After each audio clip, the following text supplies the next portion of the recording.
1984, por George Orwell, parte 45. ¿Y sabes lo que voy a hacer ahora? Voy a buscarme en donde sea un verdadero vestido de mujer y me lo pondré en vez de estos asquerosos pantalones. Llevaré medias de seda y zapatos de tacón alto. Estoy dispuesta a ser en esta habitación una mujer y no una camarada de partido. Se sacaron las ropas y se subieron a la gran cama de caoba. Era la primera vez que él se desnudaba por completo en su presencia. Hasta ahora había tenido demasiada vergüenza de su pálido y delgado cuerpo, con las varices saliéndose de las pantorrillas y el trozo descolorido justo encima de su tobillo. No había sábanas, pero la manta sobre la que estaban echados estaba gastada y era suave, y el tamaño y lo blando de la cama los tenía asombrados. Seguro que está llena de chinches, pero ¿qué importa?, dijo Julia. No se veían camas dobles en aquellos tiempos, excepto en las casas de los proles. Winston había dormido en una ocasionalmente en su niñez. Julia no recordaba haber dormido nunca en una. Durmieron después un ratito. Cuando Winston se despertó, el reloj marcaba cerca de las 9 de la noche.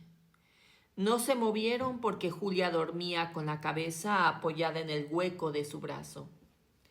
Casi toda su pintura había pasado a la cara de Winston o a la almohada, pero todavía le quedaba un poco de colorete en las mejillas. Un rayo de sol poniente caía sobre el pie de la cama y daba sobre la chimenea donde el agua hervía a borbotones. Ya no cantaba la mujer en el patio, pero seguían oyéndose los gritos de los niños en la calle. Julia se despertó, frotándose los ojos, y se incorporó apoyándose en un codo para mirar a la estufa de petróleo. La mitad del agua se había evaporado. Dijo: voy a levantarme y preparar más agua en un momento. Tenemos una hora. ¿Cuándo cortan las luces en tu casa? A las 23:30. Donde yo vivo las apagan a las 23 en punto.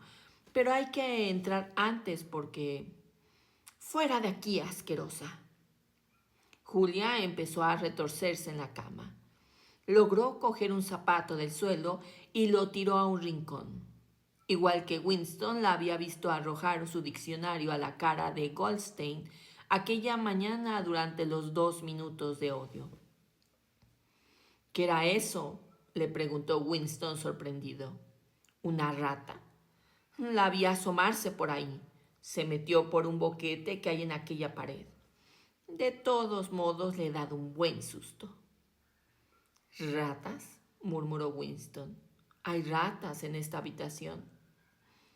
Todo está lleno de ratas, dijo ella en tono indiferente mientras volvía a tumbarse. Las tenemos hasta en la cocina de nuestro hotel.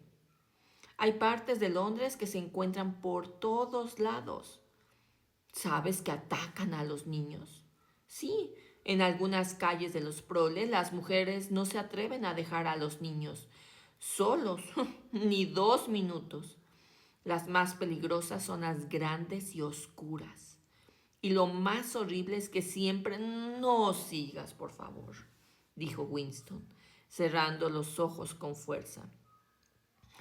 Querido, te has puesto palidísimo. ¿Qué te pasa? ¿Te da asco? Una rata es lo más horrible del mundo. Ella lo tranquilizó con el calor de su cuerpo. Winston no abrió los ojos durante un buen rato. Le había parecido volver a hallarse de lleno en una pesadilla que se le presentaba con frecuencia. Siempre era poco más o menos igual. Se hallaba frente a un muro tenebroso y del otro lado de este muro había algo capaz de enloquecer al más valiente. algo infinitamente espantoso. En el sueño sentíase siempre decepcionado porque sabía perfectamente lo que ocurría detrás del muro de tinieblas. Con un esfuerzo mortal, como si arrancara un trozo de su cerebro, conseguía siempre despertarse sin llegar a descubrir de qué se trataba concretamente. Pero él sabía que era algo relacionado con lo que Julia había estado diciendo y sobre todo con lo que iba a decirle cuando la interrumpió. Lo siento, dijo, no es nada. Lo que ocurre es que no puedo soportar a las ratas. No te preocupes, querido. Aquí no entrarán porque voy a tapar ese agujero con tela de saco de que no vayamos, antes de que nos vayamos. Y la próxima vez que vengamos traeré un poco de yeso y lo taparemos definitivamente. Ya había olvidado Winston aquellos instantes de pánico. Un poco avergonzado de sí mismo, sentóse a la cabecera de la cama. Julia se levantó, se puso el mono e hizo el café. El aroma resultaba tan delicioso y fuerte que tuvieron que cerrar la ventana para no alarmar a la vecindad. Pero mejor aún, el sabor del café era la calidad que le daba el azúcar. Una finura sedosa que Winston casi había olvidado después de tantos años de sacarina. Con una mano en un bolsillo y un pedazo de pan con mermelada en la otra, se paseaba Julia por la habitación mirando con indiferencia la estantería de libros, pensando en la mejor manera de arreglar la mesa, dejándose caer en el viejo sillón para ver si era cómodo y examinando el absurdo reloj de las 12 horas con aire divertido y tolerante. Cogió el pisapapeles de cristal y se lo llevó a la cama, donde se sentó para examinarlo con tranquilidad.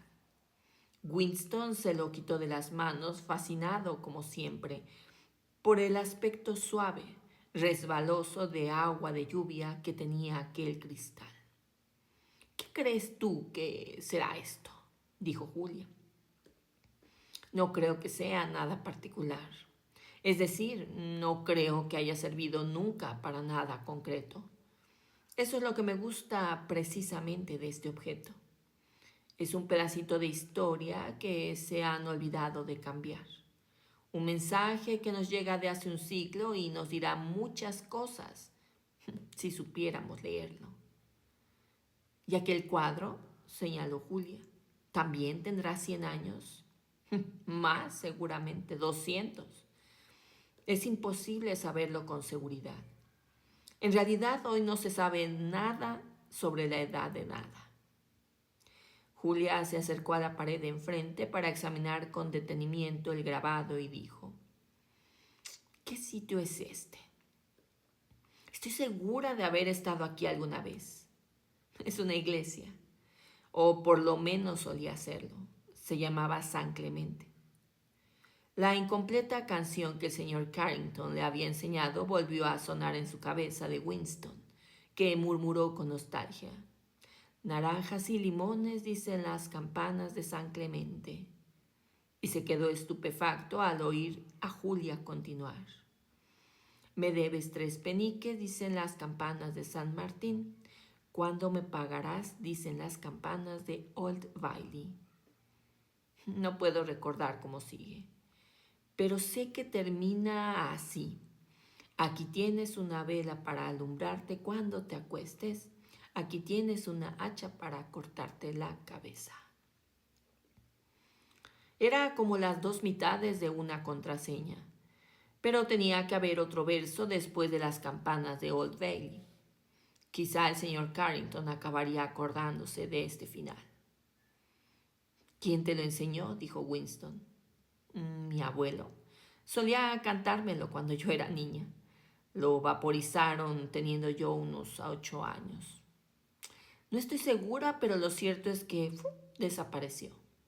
Lo que no sé, y me lo he preguntado muchas veces, es qué sería un limón, añadió. He visto naranjas. Es una especie de fruta redonda y amarillenta con una cáscara muy fina.